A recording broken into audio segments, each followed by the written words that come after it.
The Excellency Governor Ngaribo, The Excellency MP from Bonchari, Ochoke, viongozi wote katika Kenya yetu mzima.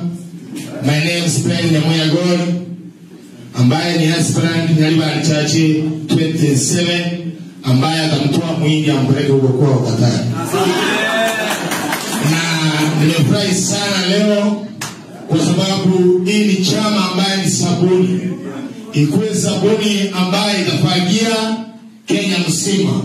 Ikuwe ni sabuni ambaye itafanya serikali ambayo watoto wa jinsia wanapewa malisazi ikome kabisa. Sikuwe ni sabuni ambaye itafanya kila mtu akuwe msafi. Mimi kama kiongozi wa vijana katika hii chama nitawacha mambo ya Nyaliba Chache kidogo, nitembee Kenya mzima, nitembee kwa ule ndugu yangu ambaye ana UCMP, tutembee kila pale, tuende Nyamira. Hii ni wakati ambao hata Rais Ruto anataka kuangalia sisi tuko na nguvu kama chama. Lazima zile vitu ambazo tuko nazo kutoka Nyasiongo to make sure mtu yoyote ambaye atakuja huko atakimbia mbio. Tutangazwe katika magazeti UPA ndio chama tawala. Mtakubali UPA iongoze Kenya?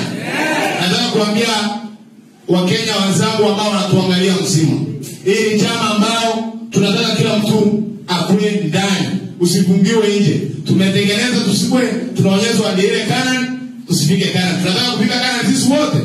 Na nina chairman wetu, kiongozi wetu ambaye anatufikisha Canaan, anaitwa Mheshimiwa Fred Okengo Matiang'i. Fred Okengo Matiang'i.